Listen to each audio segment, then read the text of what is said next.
नमस्कार मित्रों, स्वागत है आपका हमारे YouTube चैनल कथा सागर में। मित्रों, आज हम आपको अकबर बीरबल का एक किस्सा सुनाने जा रहे हैं, घड़ा भर अक्ल। कहानी शुरू करने से पहले अगर आप हमारे चैनल पर नए हैं तो इसे सब्सक्राइब कर लें और बेल आइकन भी दबा दें, जिससे आपको हमारे आने वाली कहानियों की नोटिफिकेशन मिलती रहे। एक रोज की बात है कि बादशाह अकबर के दरबार में लंका के महाराज का एक दूत पहुंचा। उसने बादशाह अकबर से एक नई तरह की मांग करते हुए कहा, आलम पनाह, आपके दरबार में एक से बढ़कर एक अक्लमंद, होशियार तथा बहादुर दरबारी विद्यमान है। हमारे महाराज ने आपके पास मुझे घड़ा भर अक्ल लाने हेतु भेजा है।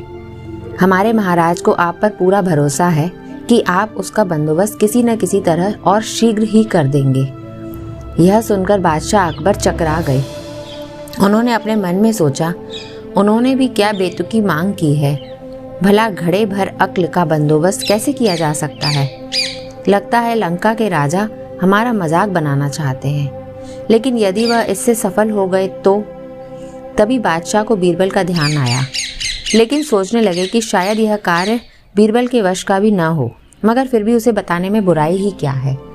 जब बीरबल को बादशाह के बुलवाने का कारण ज्ञात हुआ तो वे मुस्कुराते हुए कहने लगे, आलम पनाह, चिंता की कोई बात नहीं, अक्ल की व्यवस्था हो जाएगी, लेकिन इसमें कुछ सप्ताह का समय लग सकता है।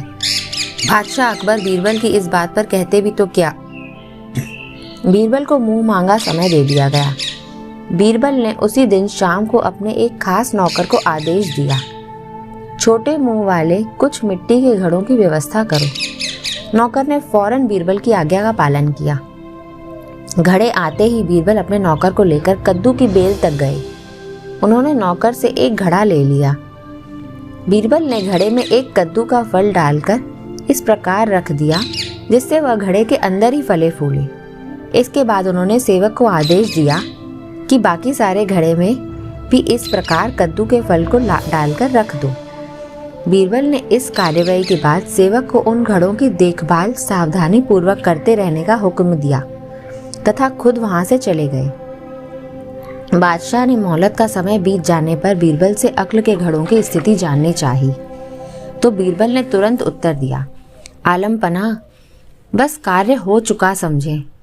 बस 2 सप्ताह का समय और चाहिए, उसके बाद पूरा घड़ा अक्ल से लबालब भर जाएगा।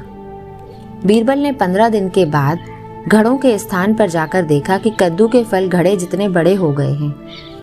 उन्होंने नौकर की प्रशंसा करते हुए कहा, तुमने अपनी जिम्मेदारी बड़ी कुशलता पूर्वक निभाई है, इसके लिए हम तुम्हें इनाम देंगे।